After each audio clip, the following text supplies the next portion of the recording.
Vítejte u našeho dalšího podcastu. Jak si můžete všimnout, to jsme s Matušem oblečení stejně ti, co koukáte na video. A sedíme na jiných miestach. Ano, aby to bylo trošku zajímavější, protože nahráváme dalšího hosta hnedka za sebou, kterým je Peťo Malina z Kiwi. Já bych tě poprosil, jestli se můžeš představit, povědět nám něco o své historii. Jasné, tak ako asi nepôjdem úplne ďaleko do tej histórie, ale pôjdem na takých tých 10 rokov, kedy to všetko začalo. A ja som vlastne začal ako taký startupista, dá sa povedať. Pracoval som pre pár startupov ešte ako na vysokej škole, potom som mal svoj vlastný startup, ten som teda úplne vyfailoval, iste. A ako každý asi prvý, keď má svoj prvý startup. No a potom som vlastne akoby prešiel do nejakého výskumu na škole a mal som vlastne ako svoju vlastnú agentúru, v ktorej som pracoval vlastne 6 rokov a po tých 6 rokoch som si uvedomil, že naozaj chcem robiť produkty a tá agentúra, ten agentúrny život nie je úplne pre mňa. No a tak som vlastne začal hľadať znova na tom markete, kam by som sa mohol uchytiť a prišiel som na Kiwi. A Kiwi som poznal už vtedy asi dobrých 8 rokov alebo niečo také a hovoril som si, OK, tu nám môžem spraviť impact, tu sa môžem naučiť vlastne zase ten produktový vývoj, ktorý mi vlastne chýba, to, čo potrebujem na to, aby som znova postavil niečo svoje. No a tak som vlastne teraz v Kiwi a takmer už 4 roky a som na pozícii Director of Engineering pre platformné týmy. A čo v skratke sú týmy, ktoré riešia efektivitu vlastne produktových tímov, ktoré potom dodávajú produkty pre našich zákazníkov. Super. Počkaj, ja sa ho chcem spýtať. A čo si robil, aký research na škole? Embedded systémy. IoT. No tak daj nejaký príklad. My sme robili vlastne vtedy projekt, ktorý bol Smart Home, takže vlastne ako ja som robil na takej tej krabičke, čo sa volá Gateway, ktorá vlastne ako riešila tú komunikáciu so servermi potom niekde v cloude, alebo vtedy sme to volali cloud, alebo bol to reálne server niekde na škole, že jo. A to je nejaká vec, na ktorej už mnoho ľudí zarobilo mnoho peňazí. No ja nie. A tvoj startup sa tomuto nevenoval a... Nie. My sme mali vlastne, v tej dobe sme mali a veľmi radi sme mali hackatony s chalami, s ktorými som potom neskôr podnikal vlastne. No a tak sme na ten jeden hackathon išli tu vlastne v Brne, myslím, že to volalo vtedy Brno City Hacks. A tam sme vymysleli platformu, ktorú pravdepodobne dneska v Brne aj máme už. A bola to vlastne niečo ako City Ideas. My sme to volali City Ideas, ten startup. A vlastne išlo o to, že v tej dobe za nami prišlo Brno s tým, že na to, aby človek vlastne prišiel s nejakým nápadom pre mesto, tak musí vyplniť obrovské množstvo formulárov. A oni by to chceli nejako zjednodušiť, lebo všetky tie formuláry sú vlastne brutálne repetitívne. Človek potom že dostávajú vlastne idei, ale väčšinou ich je strašne máličko a väčšinou od tých istých ľudí, čo si nájdu ten čas a vyplnia tie formuláre. No a tak sme vlastne prišli s touto platformou. Potom sa nejakým spôsobom vymenilo to zastupiteľstvo a prišli voľby. No a tak to celé vlastne padlo. Takže mali sme taký ten prvý learning, to, čo sme sa prvé naučili v tom governmente, že ako náhle sa vymenia tí, ktorí od teba chcú tú zakázku, tak väčšinou aj toto tu padne s tým rovno. A my sme to vtedy chceli dať vlastne Brnu úplne zdarma, ale myslím si, že dneska už to práve Brno má a je to aj to, čo vidíme vlastne dneska po celom Brne, tie plagáty a tak ďalej. A akože čo sa vlastne deje v Brne a kde môžu ľudia vlastne voutovať. Brno ID to má vlastne v sebe už. Uh-huh. Takže Brno to nakoniec realizovalo, iba nie s nami. Too soon. Klasický startup. Zase sme tam boli moc skoro. No, mne sa väčšinou stáva, že niečo vymyslím a potom to idem googliť a zistím, že už to niekto vymyslel pred 2 rokmi a má úspešnú firmu. Ja som ešte nikdy nebol tam, že too soon. Takže to ti závidím. Jo, ja si myslím, že práve toto je ten lepší, tá vlastne ako lepšia varianta, keď nájdeš už niekoho na tom trhu, ktorý už je úspešný. Pretože väčšinou to znamená, že už niekto ako vyrazil tie dvere a urobil ti tú cestu. Takže už je vlastne akoby jednoduchšie skopírovať vlastne ten nápad a postaviť na tom nejakú svoju vlastnú hodnotu, ktorú vlastne dáš znova tým svojim zákazníkom. Zatiaľ čo keď my sme vždycky, keď sme boli vlastne ako my sme boli v startupovom akcelerátore a keď sme tam boli, tak nám vždycky hovorili, že keď niečo nie je na trhu a my prichádzame a hovoríme, že sme úplne unikátni, tak by sme sa v prvom rade mali zamyslieť nad tým, ako to je možné. Že máme takú super ideu, ktorá ide zarobiť také obrovské peniaze, ale ono to ešte nikto nevymyslel. Ono to asi už niekto vymyslel, ale zistil, že sa to nedá spraviť. Že? Presne tak, alebo že sa to neoplatí. No, to je zaujímavé. Motivoval som ťa týmto teraz? No, motivoval si ma. Ja mám práve, ja mám takúto teóriu s vietnamskými bistrami, že proste tá tvoja firma, keď chceš prísť s nejakou firmou na trh, ja som so žiadnou firmou neprišiel, mal som už milión nápadov. Tak keď to je takáto unikátna a nikto to neurobil, tak pravdepodobne to ako nie je jednoduché. Ale to je, keď si chceš otvoriť reštiku a budeš tam robiť niečo, čo tu vôbec nie je, tak tí ľudia možno neprídu. Ale keď si otvoríš dobré vietnamské bistro, ktorých je tu kopa, tak tí ľudia prídu, lebo už Vietnam proste fobo jedia často, takže prídu. A vlastne ako ideálne je, aby tá firma vlastne ako prišla s niečím, čo už je, dokázala tu robiť OK-ish a potom prišla s nejakou tou inováciou, čo tí ostatní možno ako nerobia. A na tom sa vychytil. No ale to je ako teória, že? Ja som bol na Web Summite na jeseň a tam je ako vždycky 1 000 000 startupov, akože bez srandy, hej, že ako tisícky startupov a minimálne ako polovica z nich robí nejaký e-commerce, CRM systém alebo niečo. Takže tí sú ako v tej pozícii, kde sú všade vietnamské bistrá a strašne ťažko tam nájdeš niekoho takého, že robí niečo, čo je akože zaujímavé, ale ako proste na tom trhu, že tam bude pre neho miesto. Takže možno by sme tomu mali venovať niekedy nejaký podcast ako konkrétne tomuto. Mali by sme sem Tomáš zavolať niekoho, kto už vymyslel tak 4 firmy a dá nám jasný návod. Hej, že? Ale môžem... Potom prizveme aj teba, lebo... Ja som toho vymyslel veľa, akorát som nič poriadne nezrealizoval. A to je väčšinou kvôli tomu, že ako engineeri, alebo tí, čo máme ten engineering heart, hej, tak sme hodne veľkí perfekcionisti veľmi často. Takže proste to skončí na tom, alebo aspoň u mňa to vždycky skončí na tom, že si hovorím, ja mám super nápad, ale keď tomu dám mesiac, tak to bude vyzerať úplne super. A potom tomu dáš mesiac, ukážeš to prvým ľuďom a oni ti povedia, že Peťo, ale ty si proste vymyslel kolo. Toto tu už je na tom trhu. A vlastne ako takto to väčšinou skončí a vlastne si premárnil mesiac svojho života na tom, že proste vyrábaš nejakú vec, než sa to robiť perfektne. Zatiaľ, čo by bolo úplne ideálne vlastne ako nemárniť ten čas a povedať si, OK, idem za niečím ďalším, idem skúsiť znova niečo ďalšie. No ale asi sa môžeme kľudne vrátiť aj k tej téme a o tých vlastne ako o tých CRM-kách alebo o týchto vlastne startupov na tom Web Summite. Ja si myslím, že veľmi často si neuvedomujeme, že keď tie firmy škálujú, tak vlastne väčšinou pridávajú na tej cene. A dneska, keď sa pozrieš na také Shopify a podobných, ktorí na tom markete veľmi vyrástli, tak zrazu už nie sú proste komerčne výhodní pre tých malých. A potom máš obrovské množstvo tých maličkých firiem, ktorí sa snažia vlastne tých lokálnych zákazníkov vlastne ako chytiť. Práve kvôli tomu, že veľa ľudí práve radšej ide za tým lokálnym svojim vendorom, kľudne keď je to Česká republika, tak je lepšie odoberať od českej vlastne firmy, z ktorého sa môžu pobaviť, ktorých reálne počúvajú na tom supporte napríklad, ako za nejakým obrovským americkým korporátom. A potom vlastne sa vyrába miesto na tom markete pre tieto menšie firmy. Nikdy nezarobia toľko, čo vlastne tie veľké americké, ktoré sú po celom svete, ale takisto sa pre nich nájde miesto. A potom už je to iba otázka toho, že či tam ten growth tým founderom a tej firme vlastne stačí, alebo nie. Pretože asi dobre vieme, že aj platy a všetko je vlastne úplne iné, takže pre tú americkú firmu je potom veľmi ťažké konkurovať napríklad tu v Európe. No a opačne je zaujímavé, že európskym firmám není úplne dobré v Amerike. Takže je úplně jiná kultura a všechno, že jo, my jsme pro ně, jako sorry, ale furt jsme pro ně ty lidi z východu.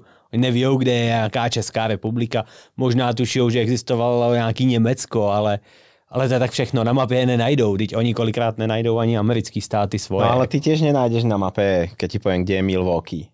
Asi ne, no. Tam, ja si myslím, že to je hodne kultúra.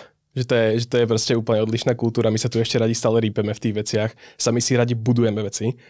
A to je tu hrozne vidieť, že tu na vlastne každý jeden produkt, ktorý je európsky, tak vidíme obrovské množstvo customizácií, toho, že si ľudia môžu robiť sami veci, pipeline si z toho robia, neviem čo všetko. Keď prídeš do Ameriky, tak ti povedia, ale tak bude to krabicovka, ktorá mi funguje, alebo mi to proste nefunguje. A tam to končí. Další hrozný rozdíl je, co vidím teďka jako z toho pohledu, co dělám, je, že tady v Česku ještě furt hrozně moc jedeš na kamarády, doporučení, lokální prostě věci, kdežto v Americe prostě tam jedeš fakt jako tvrdě na biznis a na čísla, jakou mi to dá value. Ale ideš asi tiež trochu na kamarátov stále. Na 100%, no. Bez kamošov to nejde. Ja si myslím, že práve od niekoho som raz počul, že keď chceš robiť biznis, tak chod na týždeň do Londýna a chod tam na tie vlastne ako na tie najvyššie veže a chod tam na nejakú party. A tam väčšinou nájdeš presne tých všetkých ľudí, čo tam niekde ako v City of London a sú proste niekde na pive. A sú to tí práve ako foundry rôzni a tak ďalej. A tam sa všetci stretávajú. Takže väčšinou to asi je presne o tomto, že toho človeka proste spoznáš. A vždycky je ten biznis o dôvere. A je to ako, že či ti vychádzajú potom nejaké čísla, alebo či niekto nasľubuje niečo. Vždycky je to o tých sľuboch v tom biznise. A o mnoho radšej veríš človeku, ktorého proste poznáš a v ktorého máš ten trust. Jo. Aj keď si s ním bol iba raz na pive. tak je to lepšie, ako keď si nebol nikdy. Strašný difference udělá jako lokální člověk. Jo, jakože anglicky umíme asi nějak jako mluvit, ale když prostě vemu nějakýho Johna prostě ze San Francisca, tak ten člověk si vybuduje násobně rychleji prostě ten trust a všechno. Ale zase mě pak jako jsem typický Čech a podívám se na typický český salary a teď prostě se podívám na to, co po mně chce John a je mi z toho prostě špatně, takže jako ty firmy hrozně nad tím uvažujou a teď jako ono je těžký najít jako toho salesáka tady jako v Česku, že jo? A to jako je znáš ty lidi, můžeš si jednoduše zajistit reference, všechno. A i tak se prostě xkrát netrefíš. Ale xkrát se netrefíš za nějakou sumu. V té Americe se xkrát netrefit může znamenat jako, jak jsme propálili profit za posledních 7 let. Jako. To je pravda, ale ja som ti chcel povedať inú vec. A to je podľa mňa ako vec, ktorú si moc ľudí neuvedomuje. Ja som to zistil, až keď som, ja som teda chvíľku žil v Amerike pár mesiacov. A ty si sa hovoríš anglicky, ale nehovoríš anglicky po americky alebo po britsky. A to je veľký rozdiel. Pretože ty si sa ako jazyk máš rovnaký ako oni, ale nemáš tú kultúru. Ja. A myslím si, že v tom biznise je to práve ako strašne dôležité. A tým sa dostávame ako k ďalšej mojej otázke, keď sme ťa už zahriali, Peter. Ty robíš vo firme, ktorá vlastne ako obchoduje na celom svete, obchoduje so zákazníkmi. A aké sú tam nuance, povedzme, Ázia, Európa, Amerika, Južná Amerika, Afrika? Povedz nám niečo, kde ste najsilnejší, kde to stojí proste za prd. Jak to je?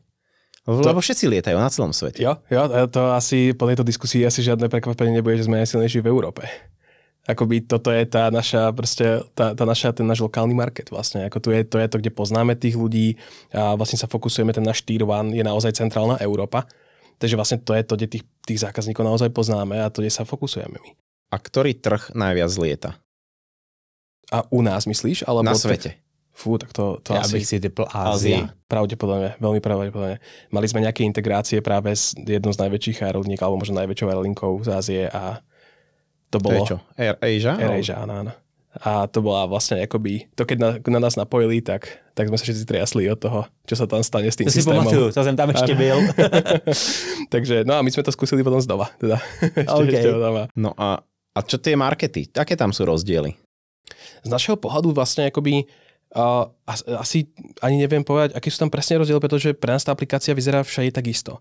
Ale myslím si, že určite je tam presne akoby to, že asi sme veľmi silní v Európe práve kvôli tomu, že tu na tá aplikácia vyzerá pre tých Európanov hlavne. To znamená, že, akoby, že by sme vlastne teraz robili nejaké customizácie pre Áziu alebo pre Ameriku a tak ďalej, tak sú to väčšinou iba tie legálne veci alebo accessibility a tak ďalej. Ale vlastne tá aplikácia vyzerá pre všetkých takisto. A to je vlastne ako pre nás, my vidíme, že stále aj ten európsky trh pre nás nie je vyčerpaný a že stále tu môžeme vlastne rásť, takže sa na neho fokusujeme. Ale tohle se mně hrozně líbí, ten mindset, jakože proč já bych se svým startupem, i když je takhle velký nebo malej, proč já se musím spát do té Ameriky nebo do té Asie? Nemusím. Ten evropský market je dost velký na to, aby jako uživil spoustu startupů. My se nemusíme spát na ten západ nebo to, i když jenom se podívám na naše jako malý CEE, prostě tady Česko, Slovensko, Maďarsko a tak dál, tam je takovýho potenciálu prostě a furt je tady jako dohromady tolik lidí, že ty startupy tady můžou krásně vyrůst. Nemusím se 3. rok existence startupu tlačit do Ameriky, because it's cool. Je to asi celé o tom, aké veľké peniaze proste potrebuješ, ale väčšinou ich musíš investovať do toho marketu.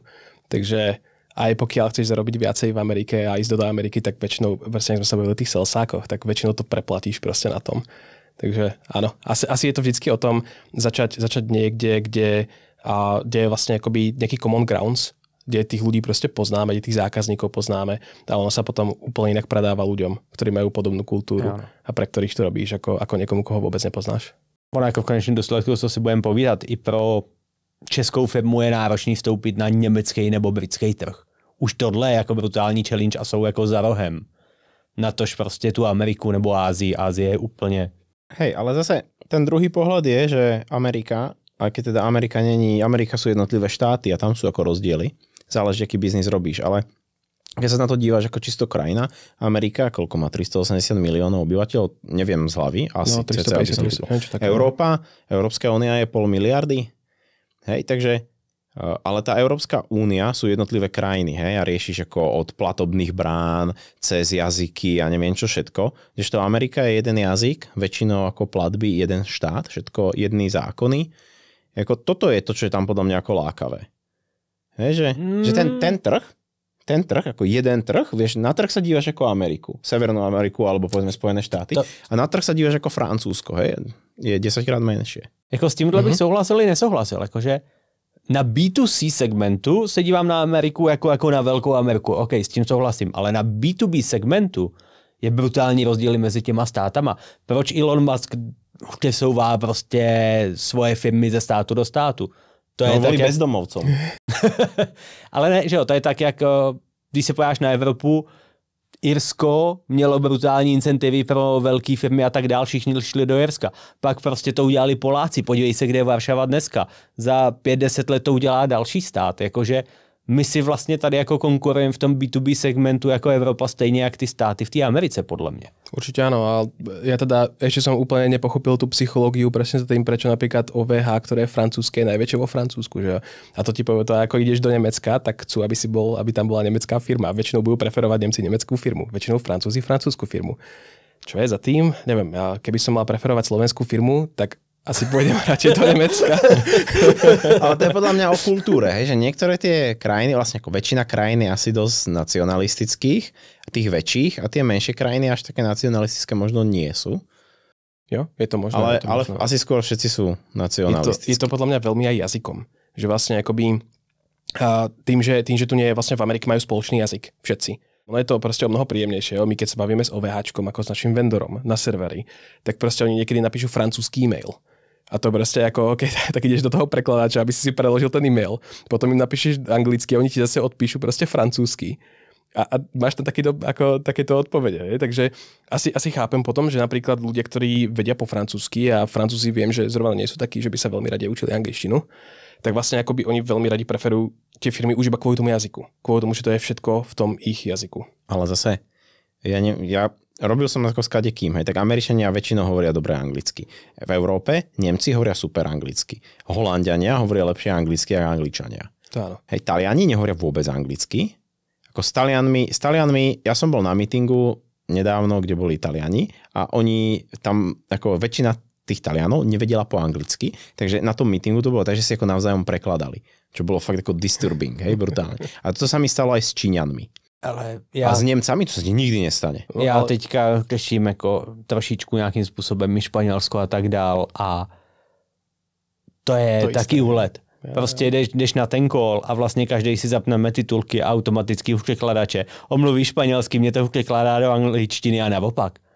Prostě a to je fakt jako úlet jazyky, tyjo. A teraz si zober, že s takýmto človekom ideš robiť biznis a potrebuješ mu dôverovať a ani mu nerozumieš. Jo. Ja si myslím, že ten jazyk proste je strašne dôležitý v tomto a preto je tu asi aj ako ten nacionalizmus v tom proste, prečo ľudia ako preferujú.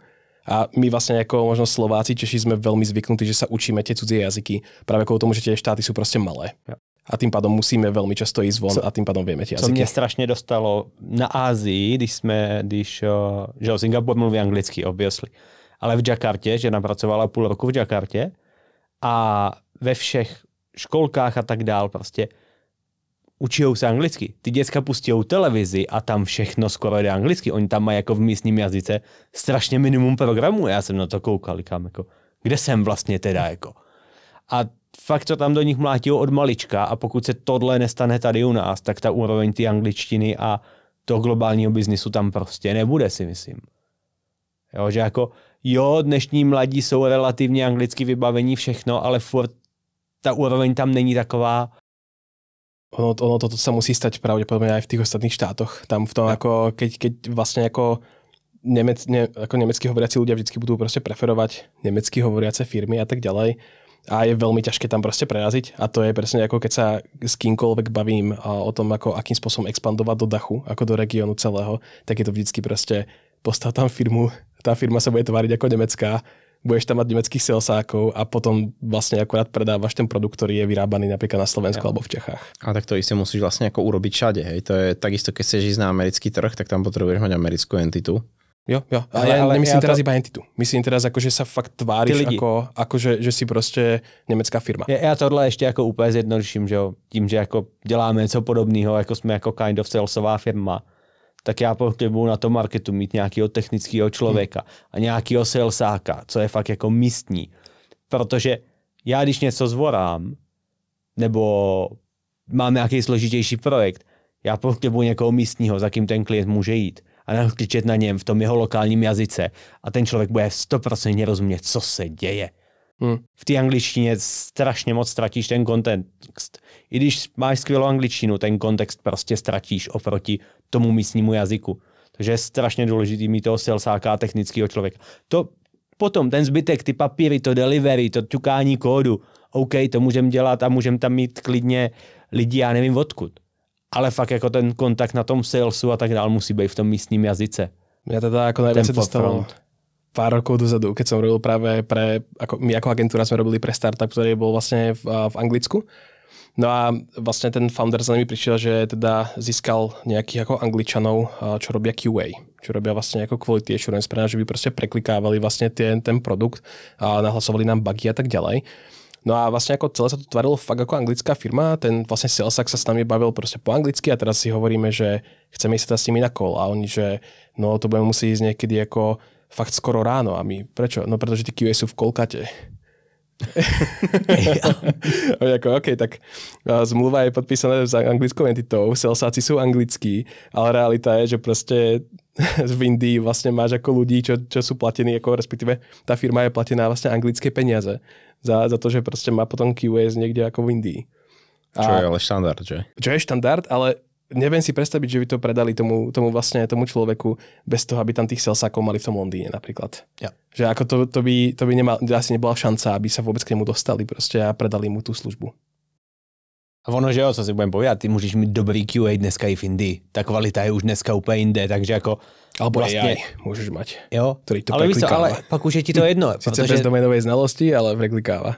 Ty už víš, že jdeš prostě podle místního práva s místníma lidma, na který můžeš nakličet, když se něco děje, nebo chceš upravit podmínky a to delivery vlastně jako OK, když tam je všecko super, když tam není, tak fakt to řeší s tou místní entitou.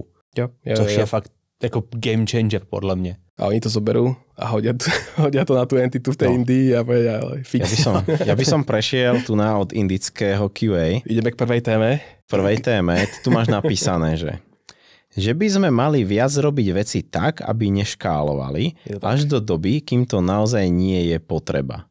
V zátvorkách product market fit. Je to tak. Mám to nejako asi rozšíriť, že tú tému. Presne tak. Hele, a my sme to už trocha načrtli. Vlastne úplne na začiatku, keď som hovoril o tom, ako tom perfekcionizme a o tom, že vlastne veľmi často si nechávame tie myšlienky proste ako, a hovorím si, ale tak to by to bolo perfektné, to chcem vlastne už odprezentovať. A potom už až neskoro vlastne niekedy po mesiacoch zisťujeme, že vlastne tá vec nie je taká hodnotná, ako sme si mysleli. A ja som vlastne veľkým fanúšikom Y Combinatoru, čo je vlastne akoby taký ako asi najväčší startupový akcelerátor vlastne v Amerike, kde vlastne ako je práve ten founder OpenAI a ľudia jak sa volajú, z Airbnb a z podobných veľkých startupov vlastne, ktoré vznikli za posledné roky. A jedna z tých posledných vlastne akoby takýchto podcastov, čo mali, tak vlastne hovorili o tom, ako tie startupy vlastne vznikali a akým spôsobom vlastne ako si prešli naozaj veľmi veľa štádiami, kedy vlastne nemali vôbec nič, ale už predávali. A jeden z tých vecí, alebo v tomto prípade to nie je predaj, ale jeden z tých veľmi pekných akých ako prototypov toho bol Gmail. A neviem, či ste počuli niekedy, ako vznikal práve Gmail. Že vlastne akoby ten tvorca, ktorý vlastne bol vtedy, alebo myslím, že snáď aj stále je v Google, tak vlastne prišiel s tým, že už veľmi dávno mal predstavu o tom, že e-mail by mal byť na webe. Vtedy vlastne existovali iba tie klienty, ktoré si človek nainštaloval. No a on popri tom vlastne pracoval na Google Groups, čo je vlastne takéto fórum Google. A jedna z tých vecí, ktorá bola na tom fóre najlepšia, tak bol search. Na vyhľadávanie proste tých vecí. No a tak on jedného dňa sa zobral a povedal, že tak ja to zoberiem proste a napojím na tie Google Groups ten svoj e-mail. No a potom začal to používať do takej miery, že vlastne už prestal používať toho svojho e-mailového klienta a začal používať to rozhranie tých Google Groups na to, aby tam napojil svoj e-mail. No a vlastne, ak to ľudia v Google videli, tak za ním začali chodiť a hovorili, to je super, to by sme chceli takisto. A on im hovorí, no OK, ale problém je v tom, že ja tam mám napojený iba svoj e-mail. Ja som nikdy nemyslel, že to niekto použije. Takže ten môj kód je celý urobený tak, že to je nahardkodené proste s mojím e-mailom. A tak ako prvý step vlastne urobilo to, že proste musel rozšíriť tú platformu tak, aby sa tam ľudia dokázali lognúť a dokázali pozerať na svoje e-maily. No a potom za ním prišiel zase za týždeň a hovoria, hele proste, prečo tam nemôžeme odpovedať na tie e-maily? A on im hovorí, no ja som engineer, ako trocha introvert, ja som nikdy na e-maily neodpovedal. Takže mne to neprišlo ako feature, ktorú by som potreboval mať v tom rozhradí. A vlastne je to pre mňa taký strašne krásny prototyp toho, že keď si teraz zoberieme, kde ten Gmail vlastne dneska je, ako je používaný po celom svete proste masívne. A on takto začal. Proste začal ako rozhranie, ktoré vlastne bolo read-only, mohol si z neho iba čítať, mohol si v ňom iba vyhľadávať, ale nemohol si do neho písať. A vzniklo ako rozhranie, v ktorom bol vlastne ako daný jeden e-mail, ktorý bol nahardcodený. A tým to začalo vlastne celé. A ja som si potom robil takú svoju reflexiu tých svojich projektov, ktoré som robil. A vždycky som si hovoril, že sakra, bodaj by som takto začal.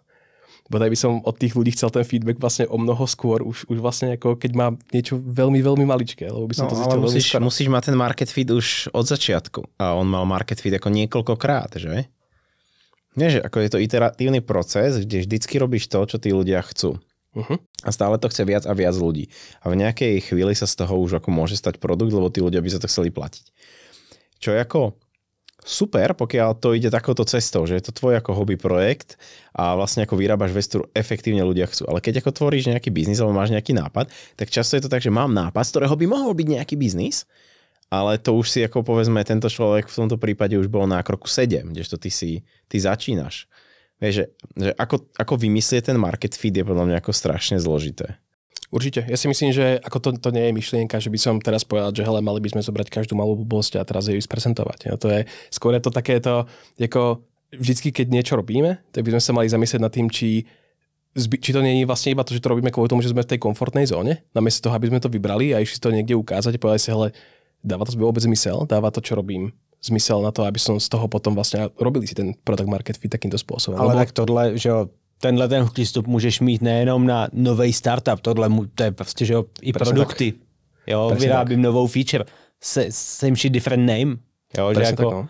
Tohle je spíš jako mindset, který je aplikovatelný jako na všechno, na celý vývoj. Jo, ja som si práve vždycky hovoril, že ako iba keď si zoberieme napríklad takú tú ako úplný príklad produktu, takú tú bublinku proste toho interkomu, čo má dneska každý druhý web na sebe, proste vpravo dole, tam na vás proste zasvietí tá bublinka. A chat with us proste tu na vám dáme odpovede na všetky otázky, ktoré máte. No a vlastne ja som si hovoril, že OK, tak takúto vec, pravdepodobne, pokiaľ by si nechcel, aby to škálovalo, aby to bolo bezpečné a neviem čo všetko, tak to dokážeš napísať, dajme tomu za pol dňa, možno za deň. Jo, pokiaľ máš človeka, ktorý s tým vie pracovať, je nejaký full stack developer alebo niečo, tak si to proste napíše veľmi rýchlo. A síce to nebude škálovať, ale nebude to bezpečné, ale už vlastne ako máš čo ukázať. No ale potom prichádzaš s tým, že OK, tak chcem to zabezpečiť, tak už to nebude asi deň, už to bude pravdepodobne možno 2 týždne. Chceš to potom naškálovať, pravdepodobne na nejaké väčšie množstvo, zrazu to nie je proste deň ani 2 týždne, už je to dajme tomu 2 mesiace. A dostávaš sa presne do týchto vysokých čísiel a presne ako tom hovoríš, že veľmi často v tom produktovom developmente už si predstavujeme, ako sme niekde na konci a hovoríme si, poďme do toho dať toho pol roka času na to, aby sme to naškalovali a potom pol roku zistíme, že no to nikto nechce.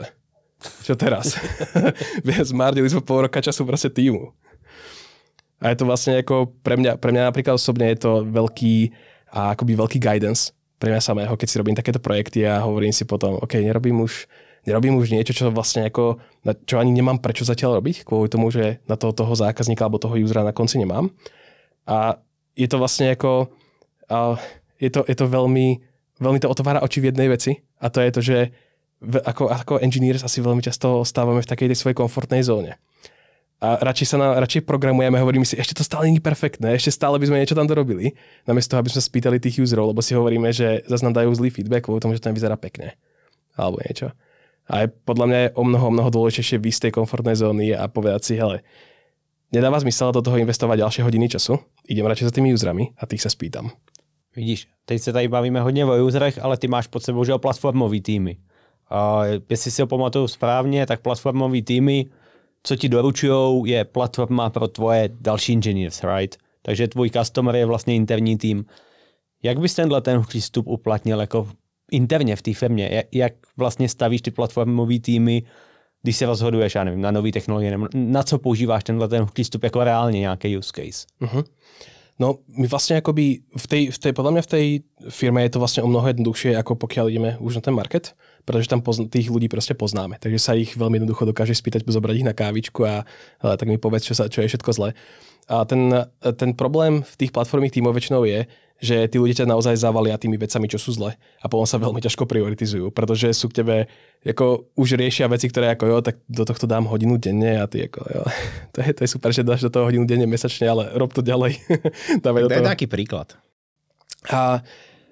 Príklady. Môžeme prejsť upgrady alebo nejaké updaty, maintenance a podobné veci, ktoré ľudia napríklad veľmi neradi robia, ale popri tom sú vždy potreba a väčšinou tá automatizácia nejakého maintenanceu alebo nejakých upgradeov alebo nebodaj incidentov je veľmi, veľmi zložitá. Takže proste ako stále si v móde, keď sa ti oplatí veľmi často robiť ten ručný maintenance, kvôli tomu, že je veľmi ťažké tie veci zautomatizovať do takej miery, aby sa to naozaj oplatilo. Čo je u vás ručný maintenance, je deployment nejakého kódu alebo niečo také? V tomto prípade sú to skôr klastre. To znamená, že zoberieš nejaký Kubernetes, ten má nejaké breaking changes, alebo máš nejaký Cloud SQL, znova tam sú nejaké breaking changes a podobné veci.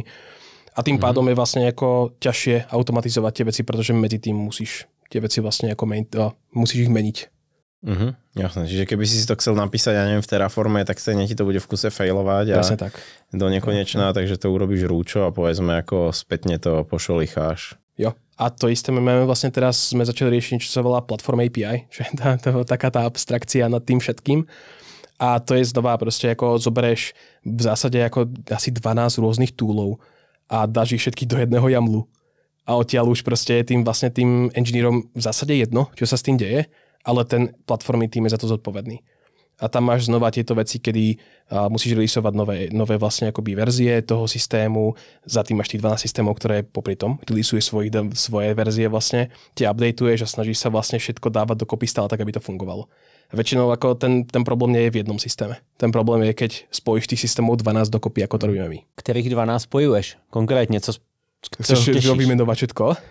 No, nějaký example, že jo, jakože já si dovedu představit 40 toolů, co vlastně spojují, říkáš nějaký platform API, aby ten, kdo nás poslouchá, si uměl jako představit, jako, cože zatím je všechno, těch 12 věcí. Tak to zoberme úplne od hora od toho usera.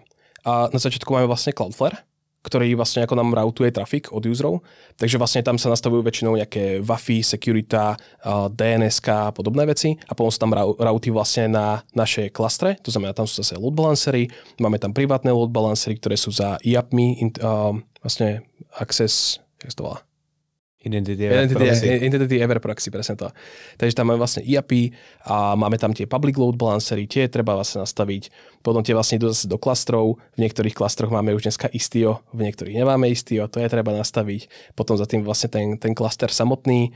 Medzi tým tam sú vlastne veci typu Datadog alebo Grafana, metriky, logy, vlastne agenty týchto dvoch toolov. Medzi tým máme vlastne ešte Vault, ktorý vlastne providuje security. Takže tých systémov, ktoré tam vlastne človek môže použiť dneska, tak je naozaj veľké množstvo. Máme to toho Redis a Cloud SQL, do ktorých si môžu ľudia vlastne dávať ako linky, pretože sa snažíme robiť to, že sa nedostaneš vlastne ku veci bez toho, aby si ju whitelistoval. Inak povedané, dva servisy, ktoré sú vedľa seba, tak sa ku sebe nikdy nedobúchajú bez toho, aby to niekde bolo zaznamenané, že táto konfigurácia tam je a že ten jeden môže vlastne volať ten druhý servis. A na to používate nejakú service discovery, alebo ako to robíte? Toto robí vlastne Istio. Takže service mesh. Presne tak. A zmínil jsi tady, že máš jako spoustu toolů, že jo? Monitoring, chytnu se toho, Datadog, Grafana. Je pro tebe cesta toho, že povíš, že hele, každý developer s každou službou se může rozhodnout, jestli použije Datadog, Grafanu, jestli si to nasadí systém bez Istia, jestli to udělá takhle nebo takhle. Není kolik jim chceš dát těch možností, že jo? Protože když se pojáš na cloud, kam to dokonvergovalo, jsou tam desítky, stovky služeb, co můžeš použít a jestli ty tím tvým platform API je musíš pokrýt všechny, plus k tomu ještě jako bonus tady ty Cloudflare, Datadogy, blabla, to není jako strašně moc práce nad tím. A v zásade, kedy sme to tak chceli, a ja som bol vždycky zastanca toho, že proste ako náhle mám nejaký cloud, tak ľudia by si mali vlastne robiť nad tým, ako čo len chcú a používať služby, ktoré chcú. A dneska už viem, že od istej vlastne ako škále firmy je to proste zlá cesta. A je to kvôli tomu, že ako náhle ľudia používajú, čo chcú, tak sa vlastne ten skill roztriešti hrozne po tej firme a potom ako vyrieši nejaký incident management je takmer nemožné. Pretože tam ten tým používa tam ten tým používa tamto a teraz jeden má incident a ten druhý mu vôbec nevie pomôcť. Takže za mňa je to skôr ako teraz vlastne to platform API je presne tá cesta, ktorou chceme ísť, kedy bereme nejaké zlaté štandardy, ktoré sa nám overili počase, dávame ich vlastne do toho celého platform API a potom sme vlastne schopní ľuďom expoznúť iba tie vlastne konfigurácie, ktoré my chceme, aby používali. A sú ľudia, ktorí stále prídu určite a povedia, ja by som chcel použiť nejakú novú službu a vtedy to riešime väčšinou, takže máme už dneska niečo sa volá Architecture Committee a tam sa vlastne rieši, chceme takú službu vôbec prijať, chceme ju mať v tom stacku, budeme sa ju musieť všetci naučiť a tak ďalej, alebo práve nechceme a chceme ísť tými cestami, ktorými ideme dneska. Presne pred hodinou a pol sme sa tu bavili o tomto. Choose boring technology a nevymýšľať proste dokola nové veci. A to je úplne presne to isté. Ja som bol kedysi tiež taký ten človek, čo každé 4 mesiace proste menil technológie rád. Kto tam nebyl? Ale meniť je super, ale ty nesmieš zostávať s tou starou. Jo. Že keby si dokázal všetkých svojich inžinierov preučiť, akože ich zmigruješ na tú novú technológiu, tak to je OK, lebo zase všetci majú tú doménovú znalosť, ako doménovú technickú znalosť a máš jeden ostrovček. Takže to je v poriadku. Ako možno, že to je drahé, ale ľudia sú happy. Lenže to sa nikdy nestane, že? Lebo ty máš v tej starej technológii niečo, ako keď sa bavíme obecne, takže ideálne si ten stack ako nezväčšovať. Ako migrovať je fajn, akurát to je ťažké. Oni tie switching, je to väčšinou hrozne drahé hlavne. To je ako tie switching costy zo starých technológií do nových sú väčšinou tak astronomické na tom, že ľudí to nebaví. Ja som vždycky hovoril proste pre nás ako pred platformy tým, že tá vízia je, že ľudia by mali chodiť proste ako, ja viem, že to neovplyvním sám, ale keď máš proste developera, ktorý sa ráno zobudí a hovorí si, do prdele, zase budem musieť robiť s takouto technológiou, tak nikdy nebudem motivovaný na to vôbec tým robiť a tým pádom tá efektivita práce toho človeka bude strašne mizivá. Zatiaľ čo práve, keď im dáme nástroje, ktoré budú ako, toto sa mi páči, mám tu nejaký seamless tool, s ktorým dokážem vlastne ako deploynúť si jednoducho, robiť si všetky tie veci, ktoré ma nebavia, tak ich vlastne spraviť jednoducho, tak vlastne tým pridávaš vlastne na efektivite toho človeka. A vlastne takýmto spôsobom sa to snažíme. A do istej miery sa nám to darí, do istej miery sa nám to isté nedarí, kvôli tomu, že tam máš isté boundaries, hlavne tie finančné, že jo. A každopádne je to niečo, čo som si vždycky hovoril, že áno, keď máš proste dve technológie hlavne a chceš medzi nimi premigrovať, tak tam je veľmi veľká šanca, že ti niečo ostane v tej starej technológii a stále budeš musieť riešiť. Kvôli tomu, že jedného dňa ten switching cost proste dobehne a povieš si, už sa to fakt neoplatí migrovať. Jo, tady bych se chtěl zeptat, že začal dělat to platform API typu, že jsi to začal dělat s nějakým stackem, který máš rád, který chceš podporovat do budoucna a tyhle ty všechny jako old school věci chceš je do toho doimplementovat, anebo prostě si povíš, OK, tohle jsou technologie, které jsou v tom API unsupported, je to legacy, budeme se o to starat furt manuálně nebo Terraformem, whatever. A chceme teraz to, čo vlastne riešime, tak je dostať do toho platform API to, čo chceme, aby ľudia používali. A sú tam určite veci, technológie, ktoré tam nikdy nebudú a je to práve kvôli tým switching costom. Kvôli tomu, že by sa nám to ani neoplatilo do toho implementovať. Čo tam nikdy nebude? A AWS Lambda. Alebo RDSK, takéto veci, to sú proste, alebo nejaké staré buckety a tak ďalej. To sú pre nás napríklad veci, kedy, ja keď som prišiel do Kiwi toho ako viacej ako 2,5 roka dozadu, tak som si všimol, že používame nejaké svoje vlastné Terraform moduly, ktoré si ľudia napísali v tej dobe sami, pretože tie Google moduly vlastne neexistovali. A ja som prišiel a hovorím, tak ja to všetko proste premigrujem na tie Google moduly. Potom som zistil, že tých bucketov tam máme neviem koľko tisíc a že ono to nebude také jednoduché, pretože Terraform migrovať tiež nie je úplne sranda. Takže som sa na to vykašľal. A nakoniec sme si povedali, že vždycky zmigrujeme, urobili sme vlastne taký migračný plán. A povedali sme si, že všetky tie buckety, ktoré sú tam proste tie roky a nikdy sa ich nikdy nedotkol, iba tam sa zbierajú nejaké dáta stále a proste ako nikdy ho nikto nepotreboval rekonfigurovať alebo niečo pridať nejakú novú feature, tak tie necháme na tých starých moduloch. Zatiaľ čo tie nové, alebo čokoľvek, čo je vlastne nové, alebo čokoľvek, čo je treba rekonfigurovať, tak premigrujeme. Takže počkáš, než ti Amazon pošle správu, zabijeme túto službu. Tak pak to budeš migrovať. Presne tak. Áno. Do tej doby sa toho ani nechytíme. Alebo to nebudeš migrovať, ale on to zmažeš. Pak jednoho dne přijdeš a že, kde jsou ty data, kde jsou ty faktury? Zrovna ako všetky tie cloudové služby sú v tomto podľa mňa veľmi, akože nechávajú tam tie služby a veľmi veľakrát príde nejaká správa proste, akože hele, tak my sme to deprekovali. Už tam nemáš updaty, ale on to tam stále bude bežať. Ale to jsme se teď bavili s Ivem, že Microsoft je v tomhle docela ostrej. Ano? Že jako ti pošle zprávu, že hele, deprekuju tohle a za 3 měsíce je to pryč. Ale to riešia všetci, lebo predstav si, že ty máš nejakú službu, niekde ti beží niečo, virtuálka, bucket, čokoľvek, hej? A ty im ako okupuješ nejaké železo. A ono to možno beží na nejakom starom týre železa. A oni to potrebujú hodiť do smetí, vieš. A si predstav, že máš proste serverovňu, hej, ako v reky a už proste všetky reky sú dávno vyhodené, už to je prázdne. Akurát tam stojí jeden ten rek a v ňom je proste to jedno dvojúčko, kde máš proste, Peťo, ty 4 bakety. A nedá sa to zmigrovať z nejakého, aj keď to je proste v nejakom háčku, nejak to je vyriešené, ale zrovna toto sa nedá teraz vypnúť. A už proste čakajú, že kedy mu to vypneme a oni to proste raz vypnú. Asi nedojdu k tomu, že proste zostane jeden rek, ale proste ako musia to vypínať. Já si myslím, že i pro ty providery je to jako, kolik peněz mi ta služba, co chci deprekovat, generuje. A jakmile to reachne nějaký threshold, tak protože ty firmy víjou, že je to prostě už deprecated, tak už nový věci na tom nepouštěj a pomaličku, polehoučku z toho v čase stejně zmiznou. A jakmile jim to reachne ten threshold, tak pojde OK a natvrdo to za půl roku zabijeme, nazdar. Google je v tomto veľmi známy, som povedal. Že ako ty si povedia, že nevyšlo to, vyhodíme to preč, urobíme niečo nové. Máš nejakú službu, ja neviem, používaš jednotkové inštancie a postupne ti ubúdajú, jedného dňa už nedeployneš, ale tie, čo ti bežia, tie ti ešte chvíľku bežať budú, ale tie ti počasom nejak ako vykapú a musíš dovtedy ako prepísať. A proto se dělají ty kouzelné věci typu komity, kde si říkáš, já ty N1 chci na 4 roky, kluci. Já vám za to zaplatím. No, potom ti niekto bude písať, že tu sme urobili chybu pred tými 3 rokmi.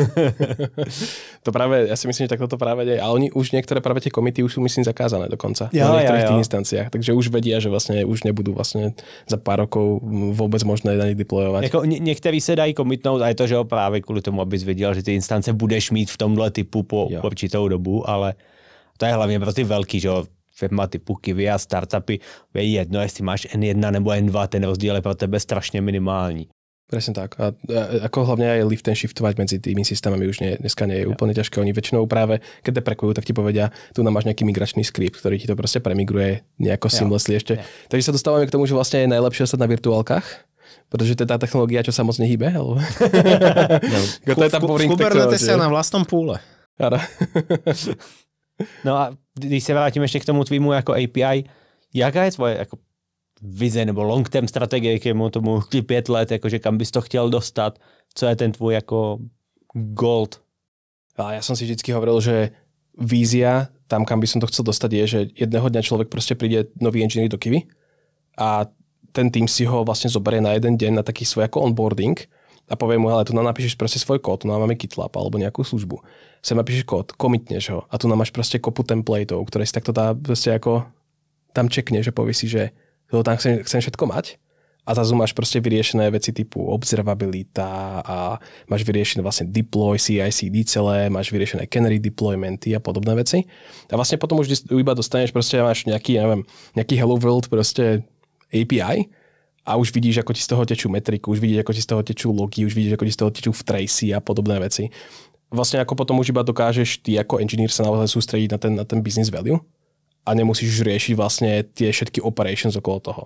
Je to asi možno trocha utopická vízia v tomto, že minimálne proste ako budú tam vždy nejaké manuálne stepy, ale je to veľmi blízko tomu, k čomu chceme ísť. A nie sú to iba tieto veci, už dneska sú to vlastne ako data aj security. Takže a to už sú zase ako ďalšie také ako vertikály, na ktoré treba veľmi dobre pozerať a je to veľmi ťažké ich tam vôbec, pretože dneska mám pocit, že som ešte nepočul engineera, ktorý mi prišiel a povedal, Peťo, ja som postavil servis. A prvé, na čo som myslel, tak bolo, že aké dáta v ňom budú. Keď si povie, OK, tak ja som postavil servis, tu na som urobil nejaké API a nejak som to napúchal do tej databáze. Ani neviem proste o nejakých analytických dátach, to nemám vôbec tušenie, čo od mňa niekto chce. A zase príde proste niekto ako z tých analytikov a povie, ja by som tie dáta ako potreboval. Pretože my by sme tú feature potrebovali proste zaradiť do nejakej customer journey a ty to tam vôbec nemáš. A to sú presne tie veci, kedy vznikajú tie obrovské kleše, kedy tá vec zrazu na miesto proste, aby trvala 2 hodiny, alebo proste, aby trvala kľudne tak 2 týždne, keď to chceš ako hodiť do tej produkcie, tak trvajú proste ako 2 mesiace. Kvôli tomu, že ľudia to už proste nemajú ako tie cestičky a tým pádom ich to proste nebaví a tým pádom to nechcú robiť, všetko trvá strašne dlho. To je takové jako, jsem nový inženýr v Kiwi a to je jako krásný candy store, že co chci, všetko, jak to chci velké. Největší, co máte. Jakože, presne tak, no. A dostáváme se jako ale k té diskuzi, co jsme měli v před chvíli, že jako ten inženýr pak ale bude muset rozumět úplně všemu. Jakože, jakou chci databázi.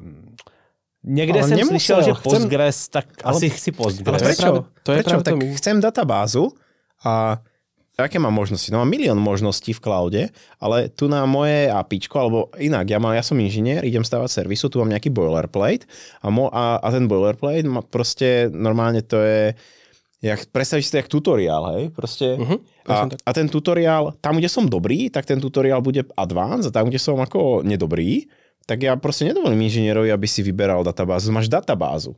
A on nemá čo riešiť ten MySQL, PostgreSQL alebo aký čert. Tu máš databázu, lebo proste v tomto našom stacku je len táto databáza. A presne toto je, díky, že si to takto načetol, presne, pretože toto je akoby to, čo by sme z toho chceli na konci. Že vlastne akoby ten človek, ktorý príde do Kiwi, tak môže byť veľmi dobrý engineer, čo sa týka proste akoby toho deep engineeringu, že naozaj si viem postaviť high performance service, ale nikdy napríklad nerobil s tými analytickými dátami. Nikdy nerobil s observabilitou poriadne. A tým pádom my mu chceme dať túly, ktoré pre neho budú vlastne akoby baked in v tej veci, v tom boilerplate. A pokiaľ ono chce mať viac, ako má väčší záujem o to dostať sa do toho, optimalizovať si to alebo viacej sa na to pozerať, tak vlastne vždycky môže robiť taký ten deep dive a povedať si, hele, tak jak funguje ten Datadog, jak funguje tá Grafana. Ja si to chcem nastaviť sám pre seba, ale ten default, tak ten tam má vždycky spravený tak, ako to má celá kompania. Hlavne ako niečo si môžeš nastaviť pre seba, ale proste ako, ja neviem, máš svoj JSON payload, ktorý proste tečie do Datadogu a ja mám v Datadogu urobené už proste nagenerované dashboardy, metriky, všetko mám pripravené, takže proste ako mám nejaké facety a ty tam budeš ako v tom payloade, to bude vyzerať takto, hej. A ja neviem, hej, konkrétne my to takto robíme, hej, že máme proste payload, máme nejaké Firebase UID a všetci to majú na tom istom mieste. A keď ty si vymyslíš, že to nebude Firebase UID rovno, ale že tam bude data, ja neviem, bodka, proste čert, tečka, diabol, Firebase UID, tak to mi nepôjde cez moje facety. A tak to tak nesmieš spraviť. Ale pokiaľ si chceš pridať niečo ako svoje, tak to si ako kľudne pridaj, hej, ale tieto sú mandatory. A to je podľa mňa ten boilerplate. Super idea. Ja na to týmto ako narážam, že ako zaviesť vo firme ako observabilitu. Tak nejak ju zavedieš. Takže chalani, logujte, máme na to nejakú analytiku, tu na Datadog, tam budeme mať dashboard. Jasné, každý tu robí po svojom. A krok 2 je, každý ste tu urobili po svojom a teraz si poďme zjednotiť tie ako payloady tak, aby mi to tu proste ako všetko fungovalo. A z toho potom urobíš ten template. Jo, my dneska vlastne ako na tieto veci máme nejaké schémy spravené napríklad pre tie frontendové eventy, ktoré sú vlastne čisto analytické, tak máme nejaké NPM package spravené, ktoré si dokážeš naimportovať a zrovna teda na tom pracujeme, aby sme to všetko zjednotili presne, kedy vlastne engineer, ktorý robí na tom frontende, tak si naozaj iba naimportuje ten package, importne si tie modely z toho a vlastne ich vyplní a takýmto jednoduchým spôsobom ich dostane vlastne potom do nejakého toho analytického systému. Čo je väčšinou presne to, ako kde ľudia, pretože na tú analytiku veľmi často nemyslia, tak to je presne to, kde je ten bordel. A vaša analytika, ako observabilitu a analytiku rozdeľuješ, hej? Ako analytika je, že do BI-ka tečú nejaké data. A observabilita môže byť tých aplikácií hlavne.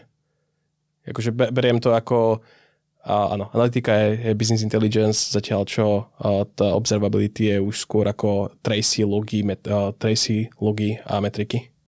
Ako na toto je strašne zaujímavý trik, pretože my sme toto presne teraz ako riešili, že jak ako ten BI team, a to patrí ako obecne, ja som teda odkúkal, Marian mi to teda poradil, Mariana všetci poznáme, že keď robíš nejaký epic, tak tam pekne ako priprav pre ten BI team proste task, čo majú vyhodnocovať, pekne to tam popíš, oni budú radi, dostanú sa k tomu za 2 mesiace a budú s tým rátať od začiatku a tvoji inžinieri budú od začiatku vedieť, že proste tomu BI-ku tam treba niekde niečo exportovať. Lebo to je presne taká tá šedá zóna, že keď vytváraš nejakú servisu alebo čokoľvek, tak proste ako nikto nemyslí na to, že potrebuješ niekam niečo exportovať do nejakého warehouseu. A ešte často to býva tak, že to ako nie je, že niečo niekam ukladaš do BigQuery, ale že tam lezie kade-tade proste cez nejaké orchestrátory a na to sa ako proste nemyslí, alebo sa niekde nezbierajú nejaké eventy. Čiže ako škoda, pretože to by si mal vlastne od začiatku na tých eventoch stavať to vyhodnotenie. No a teraz sa asi zaciklíme trocha naspäť do tej témy presne, že veľmi často ľudia myslia presne na to, ako jak tie shiny technológie tam použijú a všetky tieto veci sú spísané, jak to robí v PubSube, pretože to je úplne cool technológia, neviem čo. Ale potom presne tie veci, ktoré sú reálne potrebné, tak na to si tí ľudia proste ako nájdu čas, alebo o tom nevedia, alebo proste ako si povedia, hele, to je niečo, čo podľa mňa nemám ja robiť, má to robiť niekto iný, takže ja to nespravím. Namiesto toho vlastne ako investujeme hodne času do tej technológie a neinvestujeme čas už do toho proste, do čoho by sme reálne mali. A to je super, jakože vlastně jako tím apičkem nedáš ten candy store. Ty jim prostě povíš, chceš sladký, slaný nebo kyselý. Hotovo. Presne tak. A to akoby tým, že máme tie štandardy, ktoré sme si povedali, že áno, budeme používať Postgres, budeme používať Redis ako cache, budeme používať Kubernetes na deploymenty, tak vlastne akoby jediná možnosť, ktorú dávame ľuďom a v tomto čase, tak je, že v prípade, že je tam reálny akoby biznisový case, že potrebujeme niečo špecifické, napríklad pre nás je to Scila, ktorá je naša search database, ktorá by nemohla v takej veľkosti fungovať v Postgrese, tak hovoríme, že toto je špeciálny case, ktorý my ako platformný tím sme schopní vlastne zobrať a podporovať ho. Ale to je kvôli tomu, že to je proste naozaj špecializovaný biznisový case, ktorý má svoju hodnotu. Ako náhle by niekto prišiel a povedal by, tak ako ja si tu chcem deploynúť, neviem, MySQL a kvôli čomu, pretože sa mi to páči viacej ako Postgres, tak asi mu povieme, že nie. A tohle je typická diskuze mezi inženýrama, že jo, jako tak a teď zmigrujeme do téhle technologie, protože ona mi řeší tady ten jeden problém, který už mě štve posledního půl roku, tak já to zmigruju. Ale už nedomyslím to, že ona mi jako vyrobí další jako 2 problémy, který jsem nedomyslel.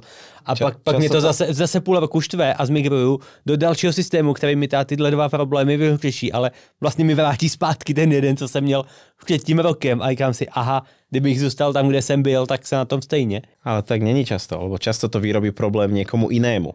Nebo. No vyrobí to problém hlavne tým, že tí ľudia na to nie sú zvyknutí. Jo. A tým pádom to nevedia používať a už máš napríklad ako presne to je tá boring technology, kde poznáš tie known issues a to je práve to, čo je to cenné na tom, že poznáš tie known issues. A teraz zoberieš technológiu a hovoríš, ale tak ako ja premigrujem sem a premigruješ do niečoho, kde ty issues ani nevieš, aké sú. Jo. A tí ľudia nevedia, ako ich riešiť. A krásny príklad z GCPčka. Riešili sme nejakú servisu a s veľmi dobrým dôvodom sme sa rozhodli, že ideme používať AlloyDB. Z akých dôvodov? No pretože by sme chceli ako z nejakých výkonnostných dôvodov, je to proste shiny technológia. Mali sme nejakú debatu, máme kopúkať akých databáz, máme nejakú predstavu to unifikovať, dáva zmysel, ideme si to vyskúšať. Tak sme sa tak nad tým zamysleli, dobre. A teraz a na čo sme narazili? Všetko super, ale potrebujeme to spravovať s nejakým externým toolom. Ale AlloyDB nemá verejné IPčky. A ten náš tool nevie jump hostov SSH-čkových. A to je dosť slepá ulička. Chalani to nejakým spôsobom nakoniec vyriešili, myslím, že v priebehu ako tohto týždňa, ale bol to ako dosť veľký setback. Ale nikto na začiatku nevedel, že tam tento problém bude, lebo to nikoho nenapadlo. A prečo to nikoho nenapadlo? Lebo s tým nikto proste na to nehrabal. Jo, a akoby myslím si, že je veľký rozdiel proste hrať sa s novou technológiou. Ja to tiež vždycky hrozne rád robím, ale vždycky som si uvedomil, že tá hlavná vec je nerobiť to v produkcii. Nikdy to nerobiť na technológii, alebo na tých veciach, ktoré ti dneska fungujú. Je dobré hrať sa s technológiami, keď si zoberieš sandbox a povieš si, tak ja sa s tým idem hrať teraz a idem si robiť research a dám do toho 2 týždne proste svojho času. A potom si možno za tie 2 týždne povieš, že hele, je to dobré, alebo si a idem ďalej, alebo si povieš, že hele, je to špatné. A napríklad ja aj cez to, že už som vlastne ako manažer a som manažerov, tak aj cez to si nájdem vždycky čas na to, aby som programoval, ale ak som sa jednu vec naučil z tej agentúry svojej, tak to bolo práve nikdy nešahať do týchto vecí, nikdy nešahať do tých produkčných systémov. Pretože to bolo strašne jednoduché pre mňa práve prísť a povedať si, ja to na to zmením, proste to už je v produkcii, to bude úplne cool, hneď uvidím všetok ten impact. A vždycky som videl ten špatný impact. Ako tu, našťastie, to bola ako komplet nová vec, takže síce sme mohli vlastne ako prototypovať. Je to taká tá shady cesta, alebo to... To je ešte horšie, presne. No asi to nemyslím, pretože je to rýchle. Akurát musíš viac rozmýšľať, lebo keď nájdeš moc slepých uličiek, tak je to strašne spomalí. No akoby tam práve, to je pre mňa presne ten ako point medzi prototypovaním, že vlastne ako ty sa snažíš vyriešiť customer problem, ale popri tom vlastne musíš riešiť ten technical problem.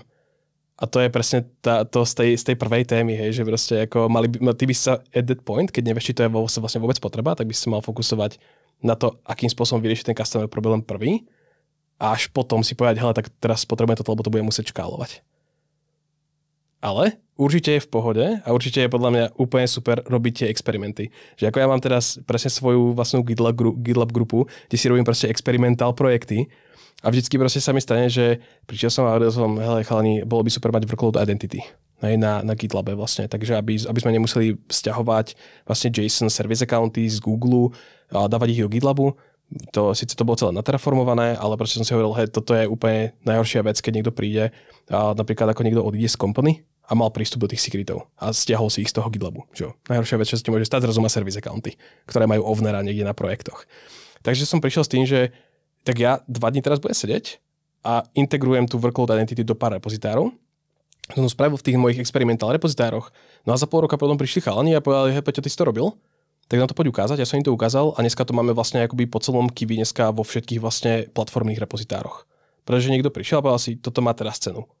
A to je podľa mňa presne ten spôsob, ktorý mám dneska rád, že keď chcem technológiu a chcem vlastne iba experimentovať, tak si spravím svoju vlastnú vec, experimentujem a keď mi príde, že to je dobré, tak to ukážem ostatným v tej kompanii a poviem, hele, keď sa vám to jedného dňa bude hodiť, tak mi povedz, ja ti to ukážem, ako to celé funguje a potom to zober a normálne to spravte ako tým. Ale takisto som sa naučil, že pokiaľ chcem riešiť proste user problém alebo nejaký problém toho našeho customera, čo je teraz engineer, tak nikdy nemôžem zobrať do toho ďalšiu novú technológiu. Pretože sa buď zatočíš v jednom alebo v druhom a nedostaneš sa vôbec nikam. 2 problémy na jednou, presne to nejde. Tak. To nejde. Ale úplně mě to teď jako připomnělo jeden problém s novou technologií taky. Observabilita, klasický stack. Používal jsem, prostě měl jsem nějakou aplikaci a sypalo to login setd out do Google. Z nějakého důvodu to ztrácelo login, nefungovalo to. Přišel nějaký chytrý inženýr, říká, ale já znám elk. Tak v erroru, že jo, v error handlingu a tak dál, tam je dobrý, já to budu sypat rovnou do elku, skvělý, jo, to funguje, scaluje to dobrý. Fast forward, 1 rok. Hej, nám už nescaluje ani ten elk, co budeme dělat? Nebo vůbec je nenapadlo, že už jako jednou migrovali, jakože Swipuješ kreditku, že jo, to jako... Zmigrujem do Lokiho, protože ten zvládá přece jako strašně velký loady, že jo, a teď máme ty velký loady. A prostě technology hopping, jakmile narazím na ten bottleneck, místo abych jako, OK, proč mi nelítají ty logy z toho setoutu, kde je co špatně, nebo proč mě to ten elk nezvládá. A když se pak jako podíváš a jako, ty borci jako, máte 12 aplikací, máte tam jako milion requestů a máte zaplý debug logy. Co takhle jako přemýšlet o tom, tam toho sypat míň a přemýšlet nad tím vzít si nějakého experta na ten elk, který ti vyladí ten elk tak, aby to zvládlo prostě 10krát víc. A teda si myslím, že sa úplne krásne si musel dostať práve k tej druhej téme, čo tam máme. A to je vlastne to odmeňovanie ľudí alebo podporovanie ľudí v tom škálovaní. A to je pre mňa presne toto, že jak si to presne popísal, tak toto ja vidím na dennej bázi. Ľudí proste nebaví veci debugovať, ale baví ich skúšať nové technológie. A tak namiesto toho, aby proste si povedali, hej, tak ja sa idem pozrieť na to, čo je na tom projekte zle, tak si povedia, táto technológia to vlastne rieši. Tu na to píšu v readme, že to nerieši to, ale... Má to 4000 hviezdičiek, takže to určite bude dobré. Už to určite používa veľa ľudí v produkcii, hej, a už to jede. A vlastne tá téma presne naväzuje na tú prvú, keď sme hovorili, že OK, tak mali by sme robiť veci čo najjednoduchšie, tak vlastne tá druhá je presne ako, že je naozaj ťažké veci škálovať. A veľmi často ja vidím v tých firmách aj jednak, ako je to aj v Kiwi, ale videl som to naozaj všade, kde som sa bavil s ľuďmi, že manažeri väčšinou odmeňujú ľudí za to, že vyrobili niečo nové. Ale potom, keď sa to škáluje a keď zrazu potrebujeme, že už nemáme tých zákazníkov 10, už máme tých zákazníkov 10 000, tak vlastne hovoria, to je maintenance. To je proste akože to je súčasťou toho, hej. Vy ste už vyrobili tú feature, to je tá hodnota na začiatku a teraz už proste to, že ty ideš niečo škálovať, to mi je úplne jedno. A vlastne si neuvedomujú, že to, čo sme vyrobili na začiatku, tak bolo naškalované na tých 100 ľudí. My máme teraz 10 000 a naozaj s tým musíme niečo spraviť. A je to o mnoho ťažšie, ako napísať to na tých 100 ľudí, ktorí tam boli prví. No a často to znamená, že čreva napríklad, alebo podvozok proste musíš prerobiť. A to je vlastne ten najväčší challenge, že tomu užívateľovi sa vlastne nič nezmení, tomu jednému, lenže tých užívateľov není naraz 10, ale ich naraz 5000. Takže a jemu sa nesmie nič zmeniť, čo je obrovský rozdiel na ten podvozok, že? Ale to súvisí aj s tým, že ty ako keď prototypuješ, tak často tú vec ako vyrábaš, že tá adopcia je nízka, pokiaľ to niečo ako fresh nové, hej, takže hovorí sa, že keď niečo ako robíš, tak by si to mal ako, a odhadneš si tú userbase, tak by si mal byť schopný ako 10 násobok tej userbase ako zvládnuť. Keď to bude 100 násobok, tak už musíš urobiť tento shift, ktorý môže byť inak mimochodom aj technologický shift. Na 100%. Na 100% ako, jak som hovoril o tom interkome, tak pokiaľ to chceš robiť za deň, tak asi to spravíš in memory a keď ten server proste rachne, tak to tam nebude už. Teď mě to už připomněl jeden krásný case taky z minulosti. Mám servisu, přesně takhle jsem jí napsal. Dobrý, teď jsem reachnul jako těch 10 000 uživatelů a potřebuji přepsat. Dospěl jsem k tomu, že fakt potřebuji, protože ta technologie fakt na to už není ready, nezvládne mi 100K. Jdu přepisovat a teď narážím na to. Krásně si monitoruju performance, všechno, responzy a tak dál. Teď narážím na to, že za ty roky já jsem tam nabaslil tolik edge caseů, že já už vlastně nevím proč. A teď jako strávím 6 měsíců refaktorem a jsem na 98% same performance, same responses, sometimes even better. Kde je pro tebe ten limit toho, kdy si povím, OK, fuck it, 100% prostě neuděláme, i kdyby jsme se tady z toho jako zbláznili, protože prostě tam je to, už jsou to všechno edge casey. Teraz myslíš ten akoby edge casey tých use caseov biznisových, to znamená, že... biznisových. Jakože ten užívateľ prostě nemôže niečo spraviť a kvôli tomu prichádzaš o peniaze. Tak mu to musíš zarezať. Anebo, že jo, povím ti to třeba zjednoduším to na tom, že vystavuju fakturu. Aha. Jednou je tam rounding takovej, na téhle zemi takovej, na tamhle tý zemi takovej a nikdo vlastně neví proč a teď jako abych zjistil, proč to tak je, tak budu muset obejít prostě 20 lidí a udělat 40 decisions, ta firma narostla, takže tohle všechno mě bude trvat strašně dlouho. Tak a nebo povím, OK, tak udělám všude rounding takovejhle a zunifikuju to přes všechny země. Aha, a potom odpočítaš 1 euro od všetkých, aby to bolo vždycky menej ako vyvalizovanie. Jo, jakože tady ten refaktor je jako ty poslední 2% prostě strašně bolej. Ale vždycky boli hlavne taký ten horizontal scaling presne do tých ako viacerých zemí alebo na viacej use caseov. Kedy proste ako... Ja som bol vždycky zastancom toho, že čo je legálne, alebo čo musíš robiť kvôli legality, alebo GDPR a podobným veciam, tak to musíš vždy spraviť. Ja. Ale väčšinou sa pozeráš na to proste, či sa ti oplatí ten case vôbec riešiť biznisovo, že či viacej peňazí strácaš tým, že ho nepodporuješ, ako proste keby si ho podporoval. Že by si získal viacej. Takže z môjho pohľadu aj napríklad ako rola aj tých QAs, ako quality assurance, tak je proste presne o tom, ako zobrať ten stream tých money, tých peňazí, povedať sa, OK, toto je to, kde tá firma zarába 90% peňazí a toto je to, čo musíme reálne testovať. Tie všetky ostatné edge casey, zákazníci nebudú radi, hej, a príde nám proste niečo, bude to musieť absorbovať vlastne ten nejaký support, ale vždycky otázka je vždycky proste, do akej miery si schopný to absorbovať. A potom je to už iba otázka tej rojky. Hej? Oplatí sa ti to spraviť, alebo neoplatí. Pretože vždycky musíš tie veci absorbovať nakoniec. Pokiaľ to nerobíš, tak to znamená, že niekde máš nasratého zákazníka a nevieš to. A to je ako strašne ťažká téma, pretože často sa stáva, že ty robíš niečo proste robíš a tá zmena, ktorú ty musíš spraviť kvôli 95% zákazníkom, napríklad odrez, že nejaké staré devicey. Hej, alebo nejakým zákazníkom zabije feature, ktorú používajú. A prevádzkovať tú feature je drahé a používa to minimálne množstvo ľudí, ale napríklad sú to lifetime value zákazníci. Čo s nimi? Hej? A to už je, podľa mňa to je ako trošku mimo ten engineering. Engineering musí byť schopný komunikovať, že toto je fakt ako problém, poďme to vyriešiť a musí to komunikovať dobre. Ale ako vlastne produkt by mal vyriešiť to, že tým zákazníkom, ja neviem, tak im personálne napíše, že tu máte kľúčenku a proste rušíme vám ten web, čo používate. Alebo nová verzia aplikácie proste ako nepôjde na tom Androide 7, čo máš. Mohol by si kúpiť po 12 rokoch nový telefón. Musíš to niekedy tomu užívateľovi nejak povedať. Jo, ako asi je to taký bežný life cycle dneska každej spoločnosti. Že tam je proste ten deprecation cycle a s tým, čo to vidím napríklad na cloudoch, tak je úplne bežné práve ten nejaký deprecation cycle presne ako komunikovať. Ne, že proste takisto, keď sa pozrieš na GCP alebo pozrieš sa na GCP, na GKE, na Kubernetes, tak vidíš, že oni majú vlastne vždycky 6 mesiacov čakajú a potom to beží, neviem, 2 roky alebo koľko a potom hovoria, že to je už deprecated verzia, tam už to prestávajú supportiť.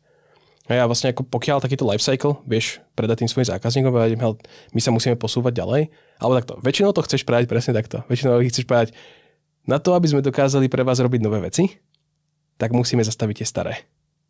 Čo je super pre tých ľudí, čo nepoužívajú tie staré. To áno, ale vždycky budeš mať nejakých zákazníkov, čo budú naštvaní. To je zase proste to, aký ten impact radius je.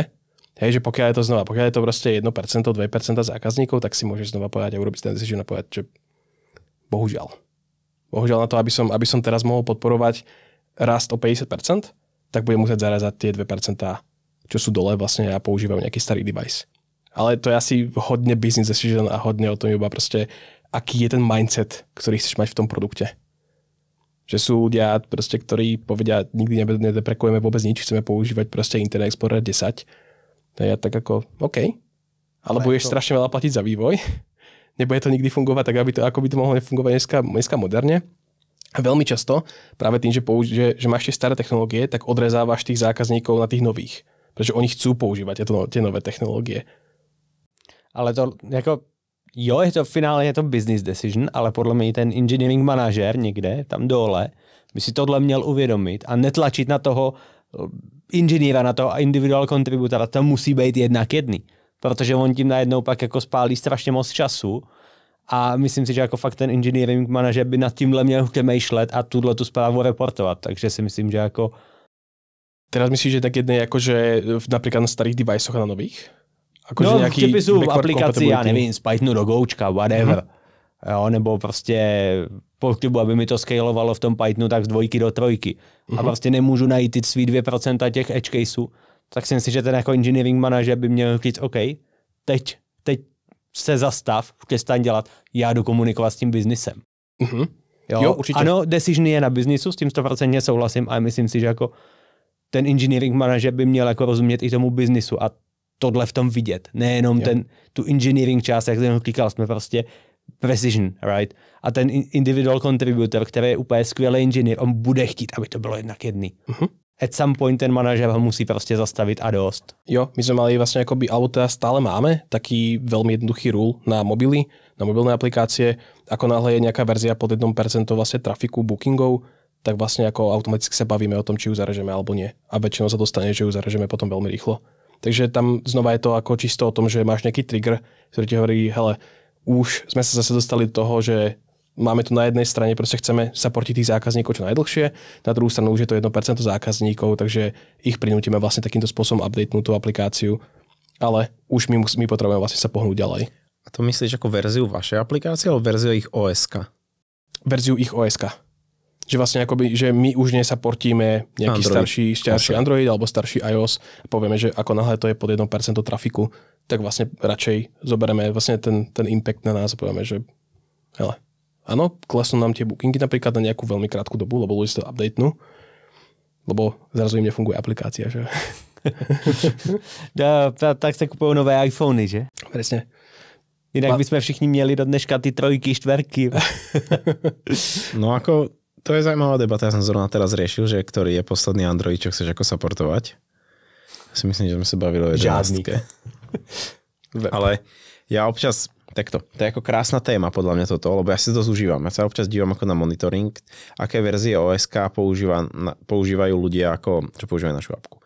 A my supportujeme 5 vecí, ako tvOS, Android, iOS, Windows a macOS.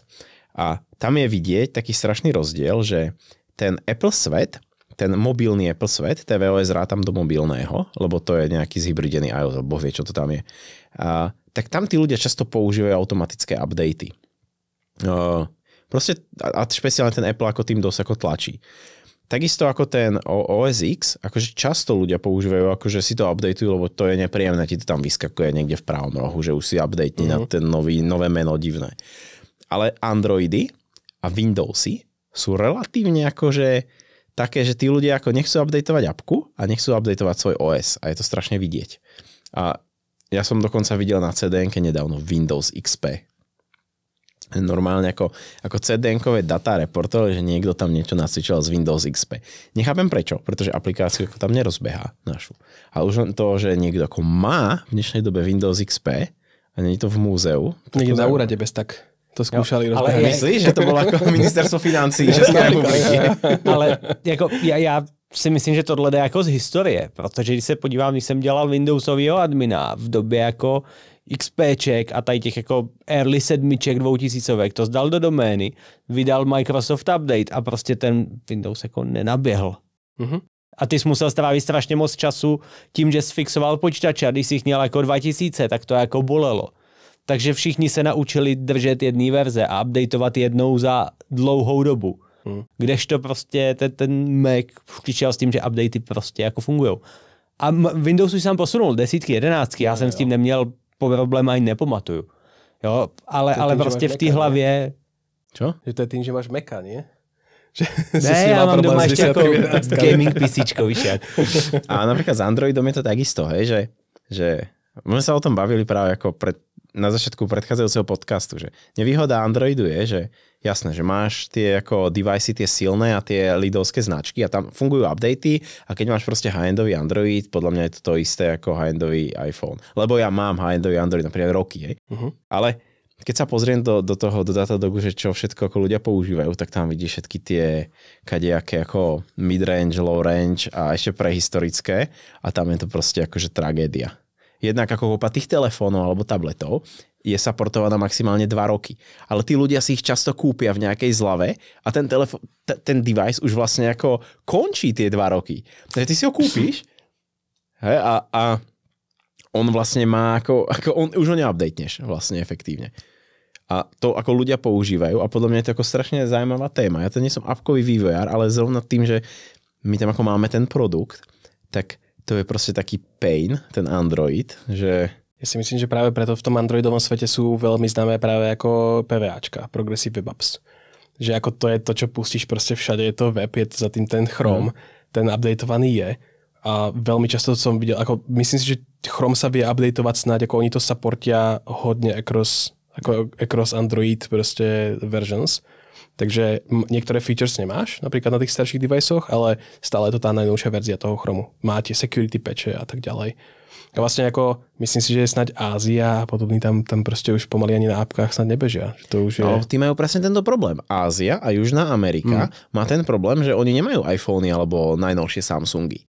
Oni majú proste Honor midrange za pár korún a majú vlastne ako každý druhý rok si možno aj kúpia nový telefón, ale stojí ako fakt, že pár peňazí. A ten software tam tomu musí odpovedať, že tá firma tam vlastne nemôže investovať prachy do veľkého vývoju softvéru, lebo proste majú malú maržu na zariadenie, ktoré stojí málo peňazí. Určite. Akoby tam je potom otázkou fakt, čo robíš za aplikáciu. Hej, u vás asi by si to nerozbehal na tom PVAčku, asi by to bolo ťažké. To sa alebo nejaký proste ako ten OpenGL už máš na webe, tak možno, že to by sa ešte nejako dalo, ale... Vidíš, Peťo, teď si to nakousl. Jaká je vaše mobilní strategie? Protože Kiwi si jako dovedu představit jako multiplatform PVAčkovou apku na zdar hotové. Jako nepochybuji. Ale je, nie? Nativní týmy, zleva, zprava. Jak na tímhle přemýšlíš, nebo Kiwi jako takový? No, ono nám do toho docela dosť hádže teda vidle ako Apple.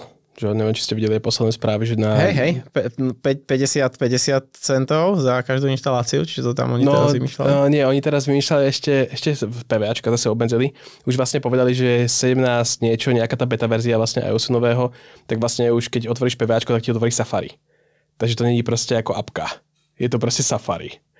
Hej, takže akoby my sme vlastne ako robili nejaké experimenty, že skúšali sme, OK, šlo by to, nešlo by to na Androide, je to krása. Na iOS je to proste, tam to nespravíš. Ale oni môžu? Nemusia ti ponúknuť, že ty si vyberieš browser? Ne, už to je spravené tak, že aj keď si nainštaluješ tú apku, že dáš, že proste add to your home screen, tak to tam stále je, ale aj keď to otvoríš na tom home screene, tak je to stále už Safari. Už je to proste, už to má dole, to je, všetko to má proste Safari. Hej, takže je to pre teba ako keby už celý ten experience není natívny, ako keby.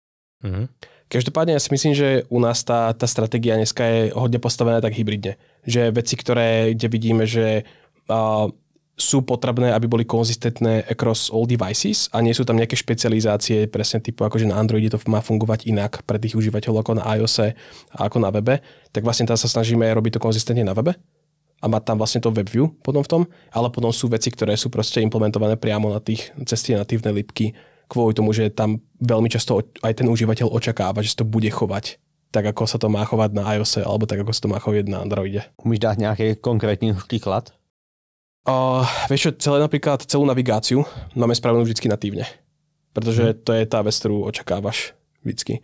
Máme tam potom veci typu notifikácie. Že od notifikácie nemáš moc ako spraviť presne z toho webu, pretože dneska máš na iOS také tie live actions, ktoré sú úplne krásne. My sa to snažíme vlastne implementovať, ale to nemáš ako spraviť z toho webu. Potom máme nejaké profily a takéto veci typu alebo downloadovanie proste fileov.